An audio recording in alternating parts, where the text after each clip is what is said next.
From the sidelines on 1580 KGAL.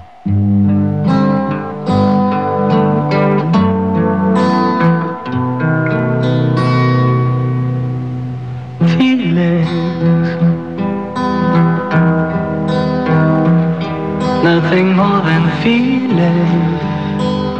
Good morning, everyone. Almost hate to do this after Dennis Prager and his happiness hour. Everybody's so darn happy. But this is a sports talk program.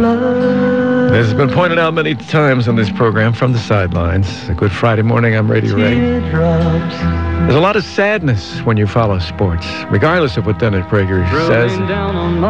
There are very few happiness hours in sports because your team is not likely to win too many times unless you keep pulling for the winners. You find somebody winning and you latch onto the wagon. Most of the time, it's going to hurt a little bit. Feelings. That's what we talk about. Feelings. Whoa, whoa, whoa. Feelings. First of all, this morning, I want to hold up a newspaper sent to me by my cousins who live in Buffalo and have remained great Bills fans over the years. They always send me stuff at the start of the year, which I'm always thankful. This is called Bills Digest, the official publication of the Buffalo Bills. It is from earlier this fall, this past fall, 2012. And the headline on the front page says, "Turning the Corner for the Buffalo Bills." Even this newspaper that I'm holding, it's a big one. It's loaded with all kinds of Bills. I didn't know that Vince Young played for the Bills this year. I had no idea. By the way, let me introduce to you the gentleman who is here this morning. Wally has to take this day off. He has some business today, and that's sad. I mean, that in itself is sad, to think that he would consider that business is more important than our day here at this studio. But then priorities, you can't mess with priorities, but it makes you sad. Rob Allen is here. Rob? Good morning. Good morning. How are you? I'm doing fantastic on this Friday morning. Aren't you sad? I'm sad for a moment. Yes. See this, the Bills magazine? Look at that. You notice it looks sad now because that headline, "Turning the Corner," turned out to be just pretty bleak right now. So much BS. Bills, that stands for Bill Stupidity. Right. Yeah, you know that. Yes. Yes. And it got, how many pages here? 30 pages of stuff. Did you know Vince Young played for the Bills? You know, I heard earlier this season, I asked somebody, "Hey, is Vince Young still in the league?" And one of my friends who's into football said, "Yeah, I believe he's with Buffalo." I didn't even know that. I never got it. Ryan Fitzpatrick? Yeah. Was a starter. But the newspaper looks sad. And I just want to point that out, with the Super Bowl last weekend. It's not just the 49ers who are sad, but everybody else who didn't even get to that bowl game, sad. This newspaper looks very sad for the Bills. And it says here, "Get your 2012 season tickets today!" ! Excited. A lot of excitement. A lot of people in Buffalo did not, and I'll bet they're joining Dennis Prager in the happiness hour this morning. That's the way that goes. There's a sadness. By the way, was there holding in the fourth quarter on last Sunday? Looking more at it, I don't think it was holding. No? No. But he couldn't get to the ball. Initially, I thought he engaged the guy to get that call. Well, initially, often they do. They push, they push back and forth. But the whole thing is he could never get to the ball because when the ball was in the air, they were holding his shirt. He had no way of getting there. Yeah, I think the official was right, just letting the players play and determine. Crabtree could have went for the ball. Go for the ball. Well, he was trying to go for the ball. He couldn't go for the ball because I forget who it was holding on to his shirt. Right. Michael Crabtree. If he was held, it wasn't for very long. It wasn't like holding for like 3 seconds. But look at the play. He couldn't get there because he was being held. And not only that, a little bit later on the final play when Baltimore took their punter back into the end zone, simply ate up some time. The replay of that, it's quite clear that the closest defensive player to him to get to him was being held from behind. Baltimore didn't care because so what if there's another penalty? It might have been assessed on the punt, which would have been nice, but probably just would have put another half step to the end zone. There was holding on that play, and that ate up some time that, of course, San Francisco would have lost anyway. But who knows? There would have been a few more seconds to run a play and try and get in field goal territory. Right, and holding in the end zone, you get more time, and it's a 2-point penalty anyway, right? Holding in the end zone on a punt. Winter in Oregon. Some of us have been inside so much we feel a little bottled up. There's a perfect solution. The Newport Seafood and Wine Festival, presented by Chinook Winds Casino Resort. The original and still the best. Since 1978, the Newport Seafood and Wine Festival has attracted visitors from around the world to the Central Oregon coast. Try out your French with the 2013 theme, Cirque du Vin, Seafood and Wine. You'll have a chance to sample some of the most sumptuous, mouth-watering seafood, and you'll discover why the wine world comes to Oregon when they're searching for excellence. Booth after booth of the best seafood and wine. Commercial wineries competing with each other, as well as an amateur wine competition. The Newport Seafood and Wine Festival, February 21st through the 24th. Don't crab about being bottled up all winter. Swing out to Newport and enjoy. For tickets and other information, visit seafoodandwine.com.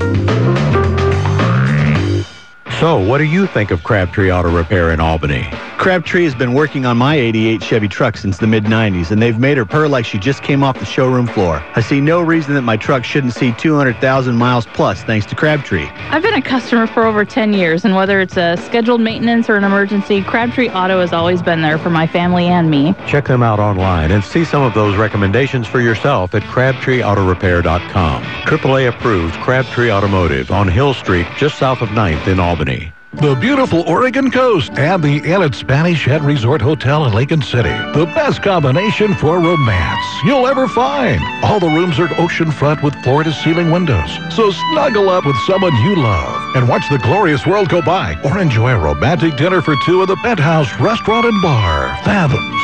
Call 800-452-8127 for reservations now, or ask about romantic escape or anniversary getaway packages online at SpanishHead.com.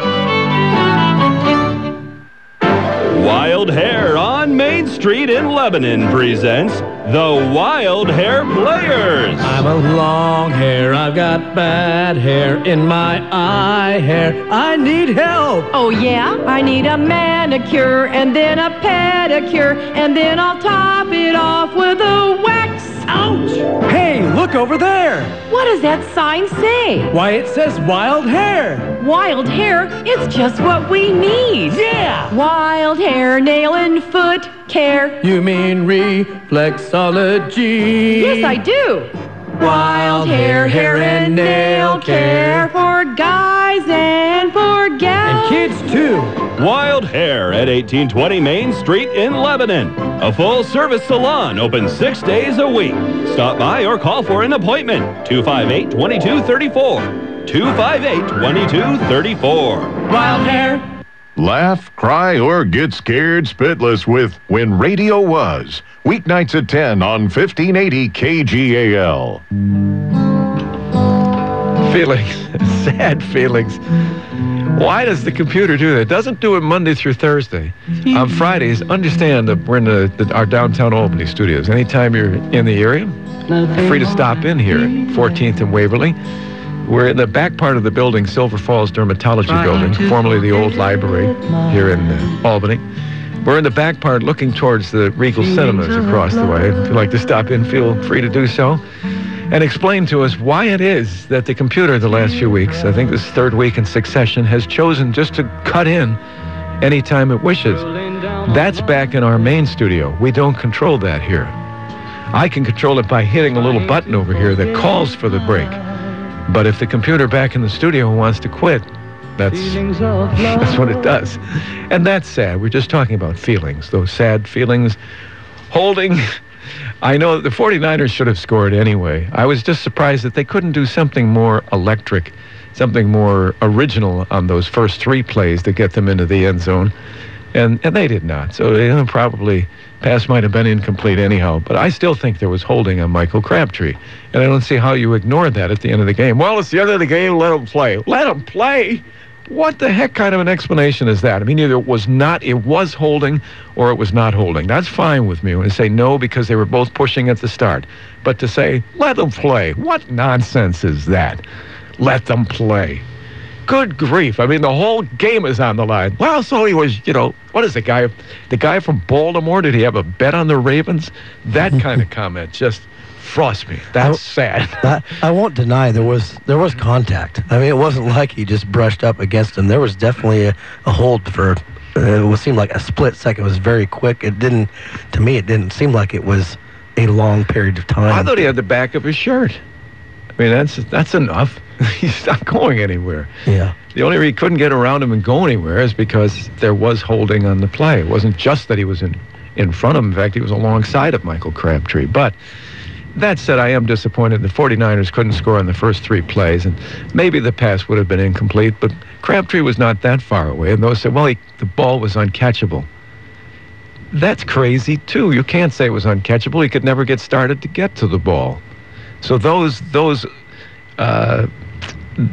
objections to those that say, well, there was holding on the play, and those that say, well, it's fine, it's okay, that I don't like. The two would be they just let them play, and the second would be never would have gotten to the ball. Well, the first, you can't do that in a Super Bowl, just let them play. If there's a penalty, there's a penalty.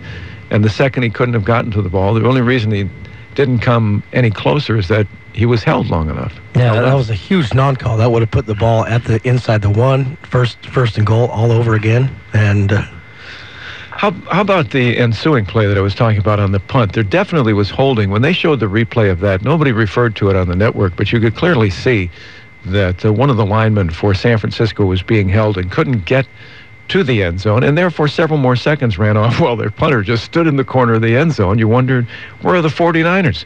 Well, in the replay, you could see that the closest lineman who would have broken through was being held from behind. What would the results have been? You're looking that up. I did. It would have been a safety. It would be a safety. When the offense has the ball and they hold in the end zone, doesn't matter what down it is, it will be a safety. But Harbaugh echoes your comments about the last play. It should have been holding, he says, on the last play, holding or pass interference, one or the other on that pass play. But he also says, he also griped about the tackling of his players on the intentional safety the Ravens took to burn clock, saying rather huffily, I never got an explanation on that. Of why they didn't get to it? Of why there wasn't a penalty on that punt. Oh, on the punt? Yes. Is he think on the punt? On the intentional safety, yes. The tackling. Yeah, apparently, he was tackled. The player was tackled. And all that would have mattered is extra time. The 2 points, would not have been critical to the game. I hadn't thought about that, of course, because it's in the end zone, and that is a safety. But there would have been a little more time in the punt, and maybe you throw a pass, you have one down to throw a pass, try to get in position for a field goal. Who knows? But again, and I'm not saying the 49ers would have won on that. It's rather unlikely, but it wasn't called.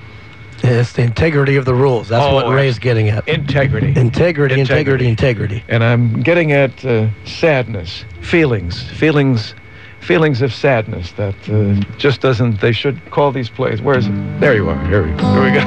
There he is. Feelings. All those sad feelings. Well, it was disappointing to me that all these years I root for the AFC, and this time, perhaps the team that I dislike the most, and that enters into it too. I also know that my observations are probably a little bit skewed because I really dislike the Baltimore Ravens. They did steal the Cleveland Browns. With my wife being from Cleveland, we've disliked Baltimore for that reason. And there's something about the whole attitude. Ooh, they're rough and tumble. Dirty. That's what I think their motto is like, if you're not dead, you play. Something like that. Well, I mean, you gotta like that. Yeah. You have to admire that, I suppose. But there's something about them, and it happens in all sports. You not only have the teams you like, you have the teams that you don't like, and sometimes you can't even explain. It's just a feeling, nothing less than feelings. And Baltimore is the one. All these years I root for the AFC. In the last few years, the NFC has been dominating. Who wins this year? Baltimore. Hey, go figure. By the way, last week we had our fascinating lesson, as you know, that Wally would have torn me apart if Wally were here today. He couldn't make it. About the first few Super Bowls. First one won by Green Bay over Kansas City. Second one won by Green Bay over Oakland. The third Super Bowl went to the Jets. The Jets beating Baltimore. Baltimore Colts. Then the Super Bowl IV, Kansas City really took apart Minnesota, shockingly so. That because the AFC had now won 2 Super Bowls of the first 4, and the fact that there was a bidding war going on for players coming out of college. And the AFC and their owners were showing that they were going to pay a lot of money, more than the NFC had been paying for years. NFC had been able to keep things pretty even, but now with the competition, the AFC outbid them, particularly for players such as Joe Namath. He was the big name. He was the name Broadway Joe in New York, garnered New York City a huge media area, huge media coverage. And because they got Joe Namath and they won a Super Bowl, the AFC started to look good. And when they dominated the 4th one, the NFC saw that they needed a merger. They needed a compromise is what they needed. And when they merged, 3 teams from the NFC went to the AFC, Baltimore, Pittsburgh, and Cleveland. So that in Super Bowl V, Baltimore, which had lost Super Bowl III, won the Super Bowl, beating Dallas. And my question last week was, how could that happen? How could you have Baltimore and Dallas in the Super Bowl? Because Baltimore was now in the AFC. I don't think they referred to that on Sunday. I didn't watch the whole thing. They may well have done that. But Baltimore, the city of Baltimore, has won 3 Super Bowls for the AFC. The city. The Ravens have won 2, and the Colts back in Super Bowl V, they won. But they've also lost, the city of Baltimore has lost 1 Super Bowl. That was 3, and they lost that in the NFC. So which is the only team that has ever appeared in a Super Bowl for both the NFC and the AFC? Well, actually, no, that's not true. Pittsburgh was never in for the NFC, so that is true. They're the only one. Right. And, I don't think they did refer to it, Ray. I think that they're going with the Ravens are 2-0 as the Ravens in championships rather than as a franchise as Baltimore, the name Baltimore. Yes. Yes. And it's not just the Ravens. It's the city of Baltimore and their teams. But we knew that because the fine listenership from the sidelines was making that correction. Probably a few sheets to the wind. Hey, what? Super Bowl 101, class is in session. By the way, I saw Wally on Tuesday night when Lebanon and West Albany played basketball. And the final comments as we were all walking to the parking lot, and you were there, Scott Landgren, who does the games with me, and Wally and Ryan Pitts, who does the West Albany games. Wally said something about the Super Bowl. We're going to get Super Bowls 6 through 10 this week. Is that what he said? Yes, he did. Yeah. Super Bowl 6. Wally, in case you're listening as you're working, the Dallas Cowboys beat Miami 24-3.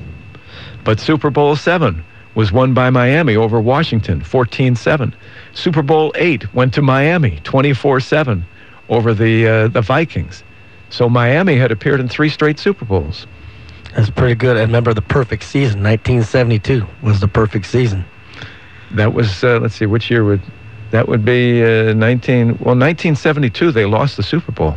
Oh, did they lose this? Oh, yeah, maybe it's a different I guess year. it would be the 72 season. They played in 73. Did they lose the Super Bowl after a perfect season?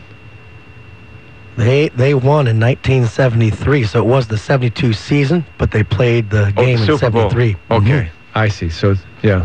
Super Bowl 7. Right, so 70, it would be the 71 season. They lost the Super Bowl in 72.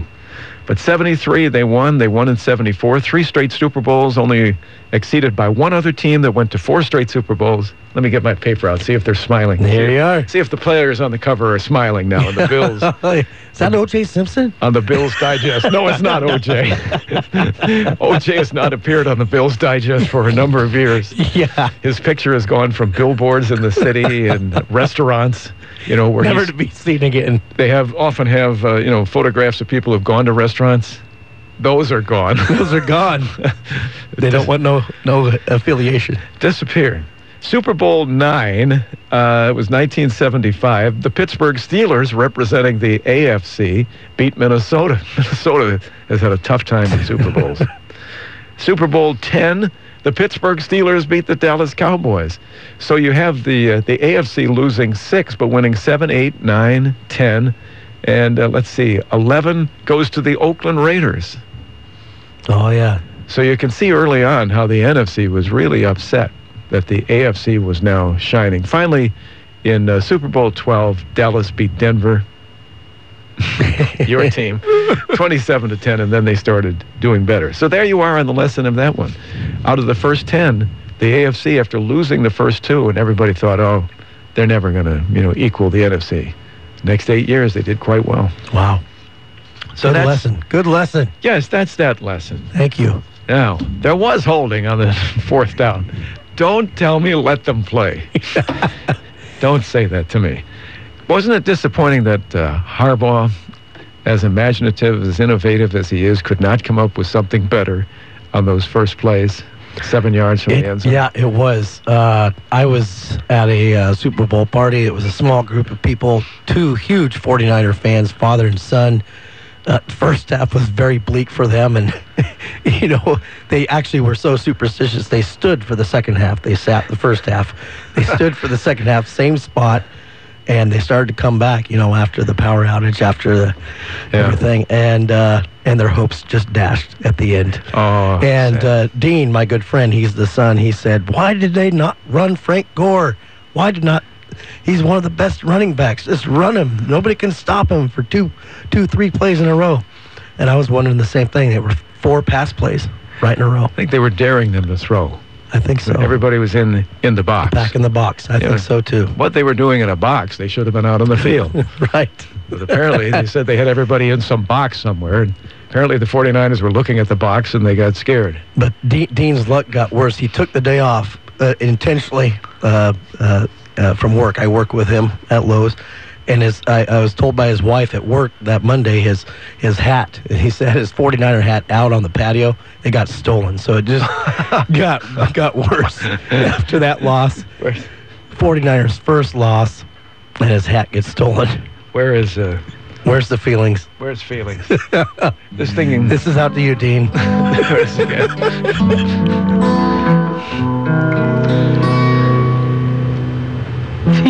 Sad feelings.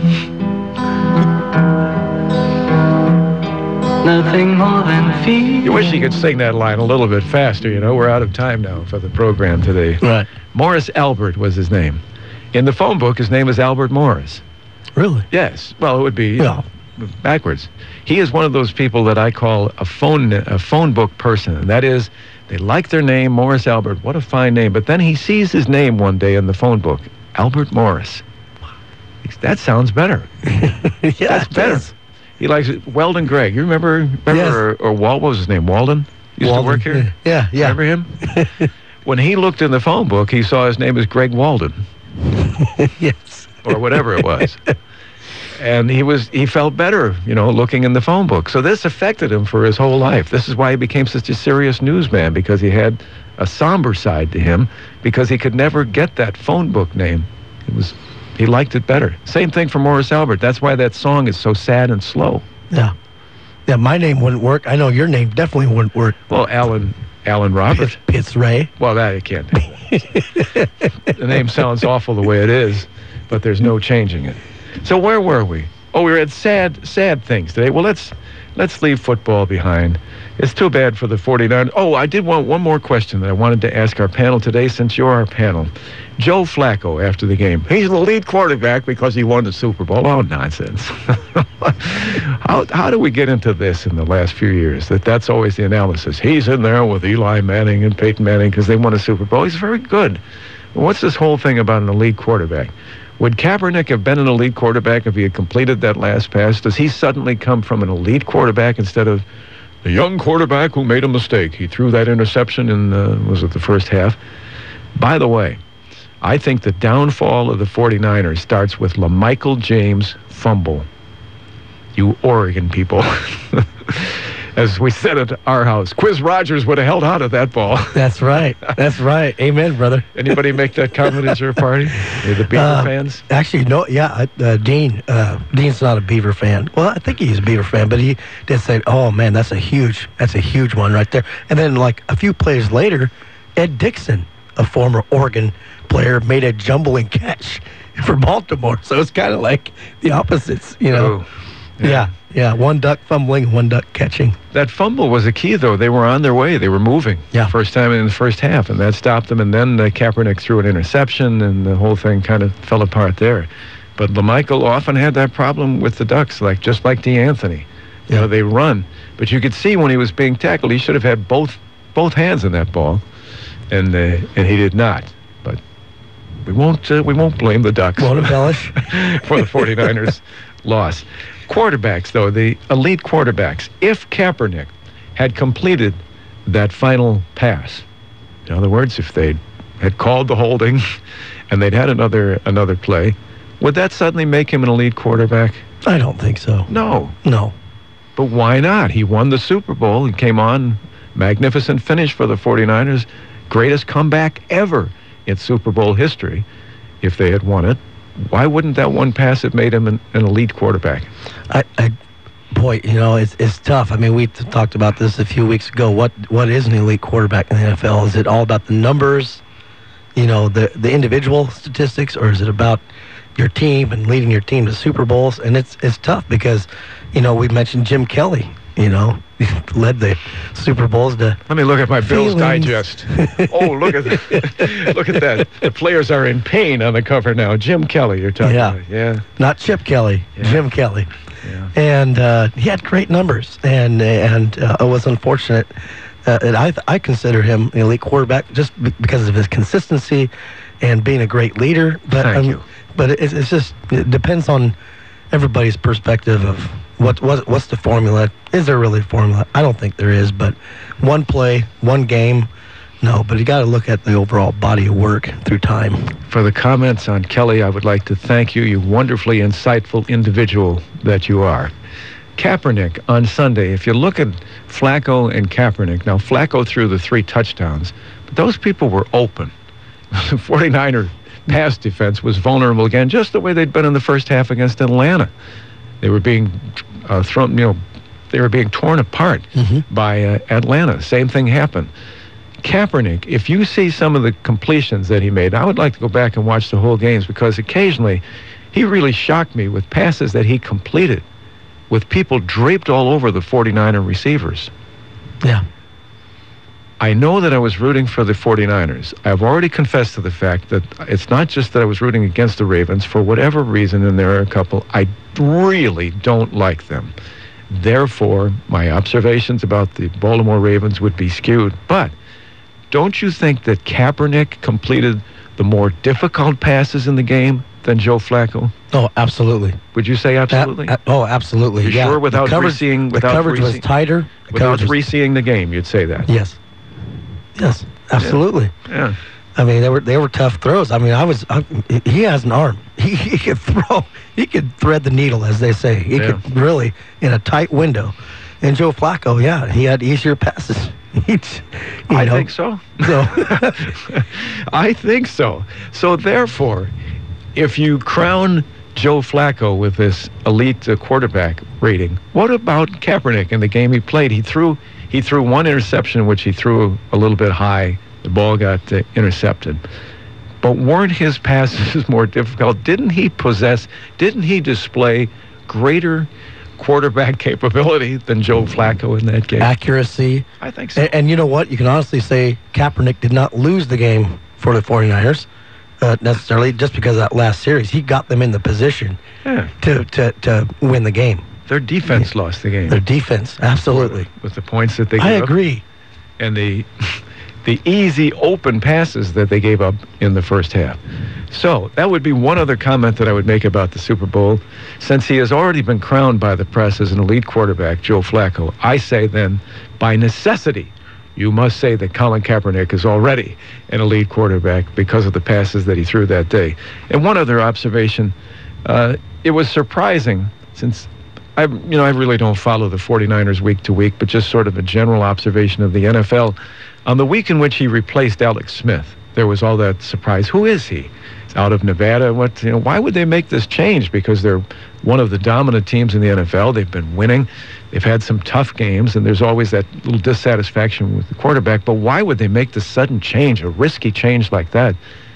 I would think, from seeing Kaepernick in the last few weeks, that from the beginning of the year, that Jim Harbaugh was watching him every week and thinking at some point, we probably will make this change. He was just preparing in practice and making sure that he was ready. Couldn't do it at the beginning of the year. You just can't. Got to let got to let things work out a little bit. Right.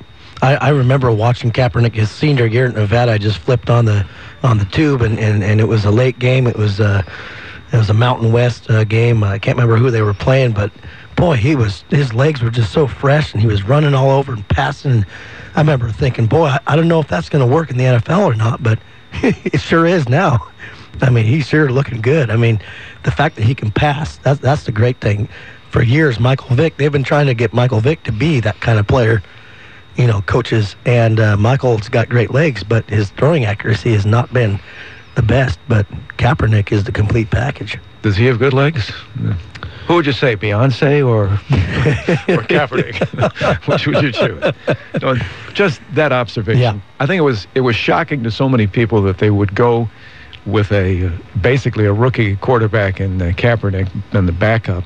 But I don't think that it was surprising. I don't think that it was a shocking move within the 49er organization. I think they'd been planning that from the beginning of the year, just waiting to the point in which they felt, yes, now he is ready. They didn't want to go with him from the start of the season, but it should not have been the great shock that this man suddenly was the quarterback of the 49ers. That said, and the fact that there was holding on the play, and also on the ensuing one where they ran the clock down in the end zone, we'll take a break here, a planned break, you see, because I can do that if I press this button rather than have the computer take over. I can do it, and we will return this morning from the sidelines at 1580 KGAL. Oh, by the way, there was another sadness that I wanted to mention since we have Morris Albert with us today. Feelings, we're talking about feelings. Another sad feeling that overcame me from the world of sports when we return. The Osgood File, sponsored in part by Regis. Let Regis help you to focus on your business while they take care of your workspace needs. Get 2 months free on a fully wired and furnished office. Call 1-800-OFFICES. This is Charles Osgood. 2 British designers have come up with a wonderfully low-cost, low-tech, high-impact source of light for a third of the people on Earth. It requires no batteries, no kerosene or fuel of any kind, and there's no running out of what it runs on, which is gravity. Jim Reeves is one of the 2 creators. So the product consists of the generator ambient light unit. It's shipped in a very robust bag which takes ballast. You take it out of its bag, you fill this bag with gravel, sand, soil. You attach the bag, you hang the product, and when you lift the bag, then you have your light source. More after this. Businesses, from startups to Fortune 500 firms, have something in common. They're intentional, they focus on success, and they don't get distracted. And many successful businesses have something else in common. They work from a Regis office. Your beautifully furnished wired Regis office can be ready when you need it, with a receptionist, access to meeting rooms, and state-of-the-art video conferencing, all with no long-term lease. Regis is the new way to work. Call 1-800-OFFICES and get 2 months free when you mention Osgood. That's 1-800-OFFICES. In this moment, who has your back? An insurance company delivering excellence during your claims process?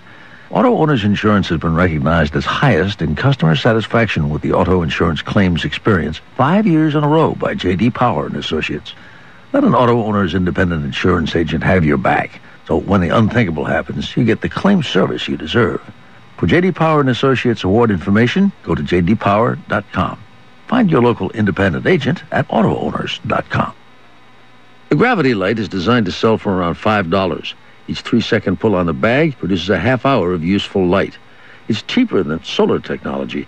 Co-creator Martin Ritterford can explain that. The trouble with solar technology is that you have to charge a battery with the solar power that you've gained from the sun, then use the battery power to power at night.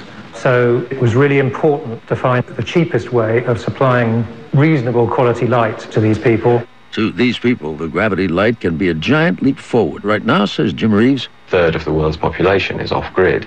So you've got large communities across Africa and India and South America and even Northern Europe and into Russia where power is either intermittent or absent. So we want to take a large number of the devices out to the intended end users, get feedback on how the product would perform in the field. It's very different from the conventional solutions that people will be familiar with. To them, changing the world is, to use our late colleague Eric Severeid's phrase, not so wild a dream. The Osgood File. I'll see you on the television come Sunday morning on CBS. This is Charles Osgood on the CBS Radio Network. The Mennonite Village in-home care program has another happy client. Here's John. My name is John Block. I live in Corvallis with my wife, and we just celebrate our 48th wedding anniversary. Her name is Alice. In winter of 2009, she had to have radiation done to her brain, and that has left her immobile, which is the reason I have needed in-home care from the Mennonite group. I have them come for 5.5 days per week. The aides help Alice with her shower. They prepare lunch, and if I am gone at all in the evening, which isn't very often, but I am gone, they prepare dinner and eat with her. I have been very, very pleased with the professionalism, care, and the concern and the relationships with both the Mennonite in-home organization, but most importantly with Alice's aides. They do genuinely care for her. Contact Sue Curry for more information at 541-928-2136 or visit MennoniteVillage.org. When you look out across the Willamette Valley, you'll see plenty of banking choices. Willamette Community Bank is here to give you an option that's pretty unique, like no other, in fact. Hi, this is Sue Kalina, Relationship Manager. Willamette Community Bank provides an alternative to large national and regional banks by offering customized financial services and local decision-making to benefit local people, local families, and local businesses. How many banks can say that?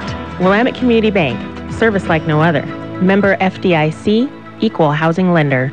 You can call us lefty or you can call us righty. We just call it Smarty Talk on 1580 KGAL. For the contest this year, if you can find the lefty in the talk shows, let us know. Write KGAL Radio, care From the Sidelines, and tell us who is that mysterious lefty. Feelings. Feelings of sadness. Sports will do that to you. I have a story here. Nothing more than feelings. Yeah, nothing more than feelings, but it's one sad feeling we talk about today. Welcome to From the Sidelines. I'm Radio Ray. It's Rob Allen. By the way, Rob made a good point that Colin Kaepernick did come in for the 49ers when Alex got the shot to the head and had a concussion. Couldn't start the next week. That gave Kaepernick his break. And I was saying, I think they were planning all along on bringing Kaepernick in, but I do think that would have happened. I still think he would have gotten a start somewhere. I think that was the excuse that they were looking for, that they could get Alex Smith out since they were still doing all right. I think they were, I believe deep down that Harbaugh was probably very pleased, not concerned at all when Alex came to the line and said, hello, what is your name? Harbaugh. Yes, that's right. How many fingers am I holding up, Alex? 16. I think he was probably very pleased with that. Yeah. Make that change. I did too.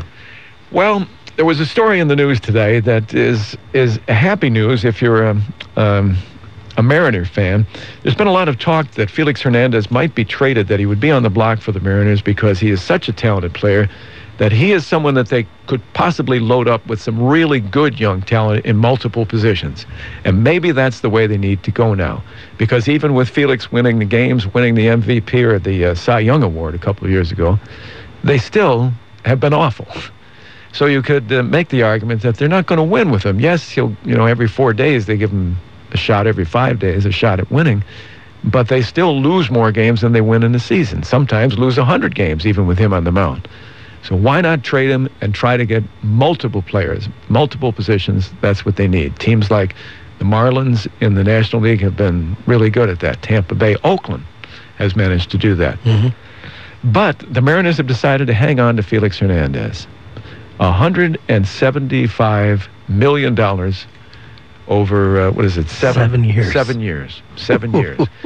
That averages out, even though the Associated Press keeps saying it's an average of $25 million. I don't know where their math is. That's an average of 20. Well, it's 20. Oh, I guess it is 25. No, they're right. I heard 27 million this morning. No, those figures, they would be right.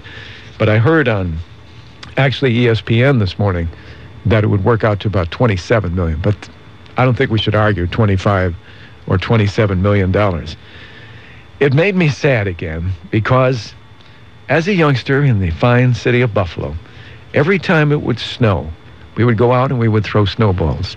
And I tell you a true story that when I would come out of the house, all the kids, and I was about the youngest. I think I probably was the youngest of this group that would play on the street, sometimes 5, 6 years. When I would come out of the house, they would say, no throwing at the head. Because they were worried that the little kid, I had a good arm. I had a good snowball arm. I had good accuracy, too. And The snowball to the head was one of the favorite weapons for a little kid. Kaepernick-like accuracy, huh? That's right. And I was also like Kaepernick, that I could run. And if I hit you in the head and you were 6 years older than I, you still were not going to catch me because I could outrun you. So, you know, I had this going for me. But whenever we would be outside, many, many times, my mother would be in the house saying, Raymond, come in here and get your studies done. And it would often be Latin in the high school years. By the high school years, you had to take Latin for 4 years in high school. And so I'd have to go in and study my Latin. Now, when I was a sophomore in junior college, we had Latin there in that school, and I won $25 at the graduation for Latin. Doing the best on the Latin exam, $25. Thank you. $25. Brilliant. I felt good. Mm-hmm. Felix Hernandez just signed for $175 million because the guy can throw. He doesn't know Semper Fidelius or any of those things. Tempus Fugit. He doesn't even know what, he has no idea. I do. I know what this means, and I can pronounce it, and I can even spell it. He's making $175 million. Anytime I hear a story like this, I always look skyward, and I say, thank you, Mom. I hope you're happy. It's so upsetting. It's a sadness. Terrible thing. Does that $25 make you feel like $175 million when you got it? At the time, I thought, holy cow, I got a check for $25. And, I went out and cashed the thing immediately because I wasn't sure how the school was doing. Right. But I thought, wow, I'm rich. Look what all this did for me. And I was so happy. And my mother was so pleased. She was at the graduation. And they called up, Raymond Peets. It's not Peets, it's Pitts. The president doesn't even know how to pronounce the name. Pronounce my name correctly. She was so proud out there. Look, it's my son. My son, the Latin scholar. I looked for jobs wanted for Latin scholars in the want ads for years. You couldn't find anything. Felix Hernandez, $175 million. I'll bet when he came out of I don't know, probably in Mexico they didn't have snow. So he just had to throw a baseball from the beginning. Where is he from? Florida? No. Latin America? Yeah, somewhere. Probably Latin America. Is he one of the Dominican? There are a lot of great players come out of the Dominican Republic, yes. But there probably was no snow. But the snowball should have been an indication that, yes, give me the base. And in the spring, the baseball, I was dangerous with the baseball. If I pitched, you didn't want to get in there. $175 million. These stories hurt me deeply. I bet you most pitchers that have been great pitchers, Ray, were snowball throwers. I'll bet. I used to make believe that I was Y.A. Tittle as a quarterback, throwing to Frank Gifford. I would stand in the backyard. We had a telephone pole right in front of our house on the driveway, just to the corner of the driveway. You could see that from the backyard. And we would throw at the telephone pole. And I would be Y.A. Tittle, and I had a far better percentage than the real Y.A. Tittle had in hitting Frank Gifford. That's scary. And there, even Y.A. Tittle made some money in his days, but I never made more than $25 studying Latin. Well, that hurts. You have a sad sports story anywhere in your background? I'm sure I do. It would take another show to figure it out. None that you can think of at the moment. The agents who represent Seattle Mariners catcher Jesus Montero, remember they got him from Michael Pineda?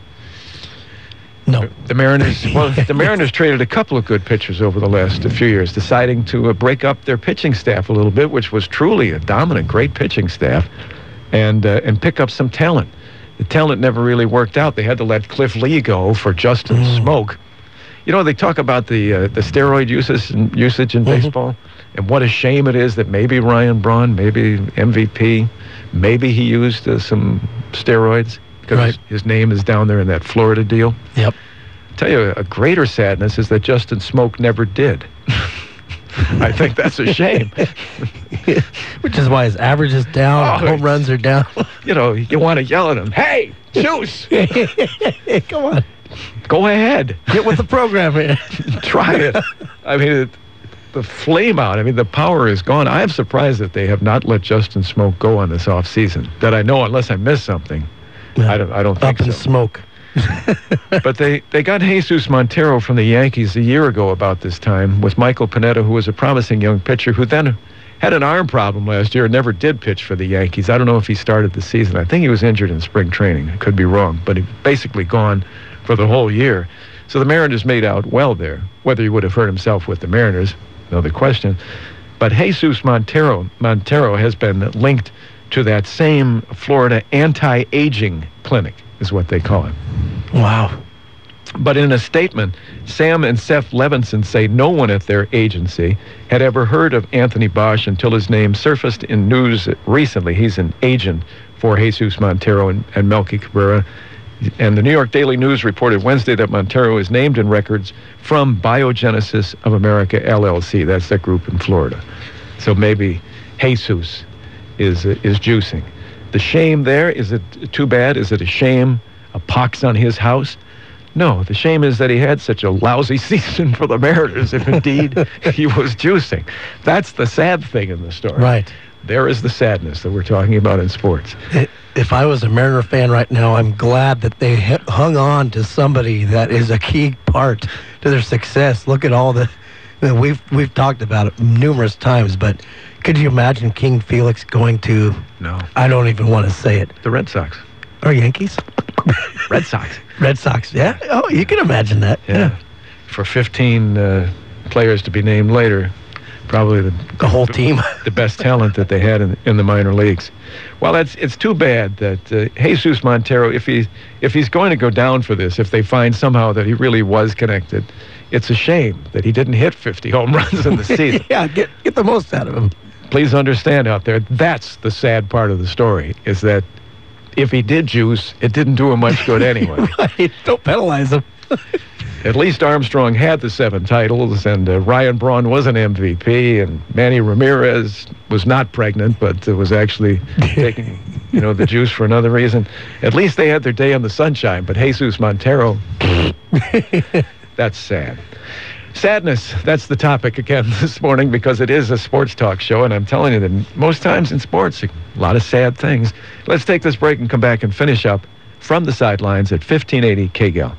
Awesome Dufour knows it's those little things that make a difference. That's why at Awesome Dufour Funeral Home, they'll take your treasured pictures and create a professional quality DVD of your loved one. Why settle for a slideshow when you can have so much more? Creating that special memorial that allows you to celebrate life. Service beyond your expectations is what you get when you call on Awesome Dufour Funeral Home. Awesome Dufour on Ellsworth in Albany.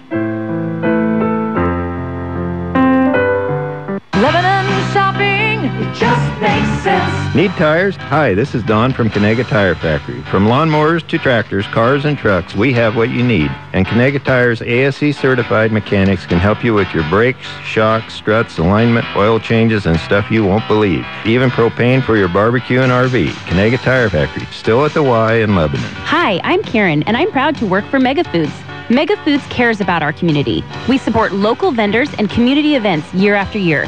So come on in and say hi and shop the only locally owned supermarket in Lebanon and Albany. Mega Foods, more than just a supermarket. We're also a good neighbor. Need some extra money? Hi, this is Jim from Trummel's Jewelry. We are a licensed gold and silver buyer. Bring in your old and broken jewelry and we will give you a fair price. Open Tuesday through Friday from 10 to 5:30 on South Main Street in downtown Lebanon. Trummel's Jewelry. Lebanon shopping, it just makes sense. Jay Farner here from Quicken Loans. We get a lot of tweets from folks that sound just like this. Jay, I bought my home in 2007. Since then, it's gone down in value. Now I owe more on my mortgage than my home is worth. Can I refinance? The answer may very well be yes. Recently, the government announced changes that may allow folks to refinance even if their home has lost value. For example, if you owe $300,000 on your mortgage, but your home's only worth $150,000, Quicken Loans may still be able to help you. Or if your current mortgage rate is higher than 3.99%, you've got to give us a call today at 800-QUICKEN. And for 3 years in a row now, J.D. Power & Associates has ranked Quicken Loans highest in the nation in customer satisfaction for primary mortgage origination. So, if your current mortgage is higher than 3.99%, or if you owe more than your home is worth, call Quicken Loans today at 800-QUICKEN or go to QuickenLoans.com. For J.D. Power & Associates award information, visit jdpower.com. Important terms and conditions apply. Calls for cost information. Equal housing lender. Licensed in all 50 states. And MLS number 3030.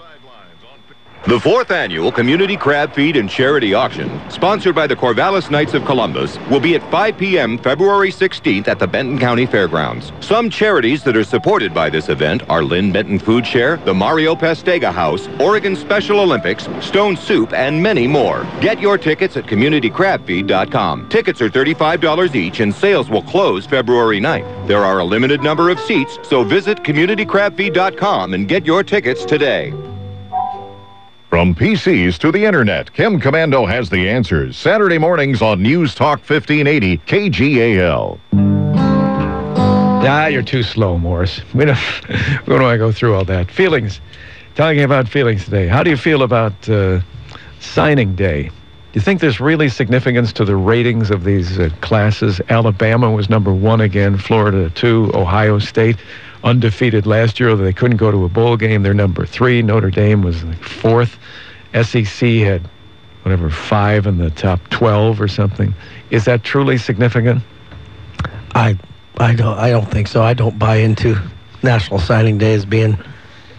I mean, obviously it's important. You're trying to get the players you want, for the future of your football team. And a lot of those teams, some of those players will have an impact already. Could get some playing time, early on in the next season. So, but no, not really. No, not really. I would agree with you. Look at the Beavers. They were 36th in whatever Rivals.com. Their second best ever behind 2004 when they had a 30th ranked class or whatever. This season, they were 9-3 then, with a number of players acquired over whatever the last few years. And they never had a class ranked higher than the 36th that they had this year, yet they still got a 9-3 record out of it. It's all who you fill in. It's filling in on the team where you need them. The Ducks only had 19 players, and surprisingly, you would think the Ducks would be up there with the recruiting classes with Alabama, Florida, Notre Dame, etc. But the Ducks were 26th in Rivals.com. Or was it? No, I think maybe they were around 19th or something. They were 26th in ESPN. Yeah, I saw was it 16th? 16 in Rivals. But ahead of them was Washington. Watch out. Washington is coming back a little bit. The Huskies were 15th. But the Ducks were 26th in the ESPN rankings. The Beavers were 46th. But the Ducks basically just need to fill in where they think they need the people most. That's what they cannot decide, or that's what they really cannot rank with these ratings, is what do you need and how did that strengthen your team? It's the overall talent that they rank. And as long as you get what you need, that's the only important thing. It's interesting with the Ducks and the Beavers, and this is in, some of you might want to go to John Canzano's commentary today. Oregon State coach Mike Riley and his assistants could have stood with their toes on the edge of the southern border of the state on college football's National Signing Day and still been some 500 miles away from the Beavers' closest recruit. Siale Hautau, a defensive tackle from Snow College in Ephraim, Ohio, ends up being the closest thing to a local that the Beavers signed to a national letter of intent. Also, Oregon State signed 11 players from a tight cluster in Southern California. I guess that's farther away than Utah. Signees from Hawaii, Texas, Oklahoma, American Samoa, Florida, Georgia, and Alaska. But not many from the state. I'm excited for those players. There are Beavers now. And they made a good choice. And it doesn't matter. It doesn't matter what they say about the rankings. It will all play itself out in years to come. Basketball tonight, Crescent Valley and West play a key game. Maybe second place on the line. Crescent Valley beat West the first time at their place. They play at West tonight, 9:20 K-Show at 7. And the Lebanon Warriors and Corvallis, I think that will be an interesting game tonight. I think that's going to be a battle. Corvallis won the first one on their floor. They come to Lebanon tonight. 7 o'clock this evening here on KGAL. Tomorrow, the Ducks play, I believe it's 5 is the, oh boy, last night, what a tough loss. They play Utah tomorrow, pregame 4:30 here on KGAL. Have a good sports week. Thank you, Rob. Thank you, Ray. And cheer up, maybe the sadness will end. Around the clock, around the world. Your first choice for information is News Talk 1580, KGAL, Lebanon, Albany, Corvallis.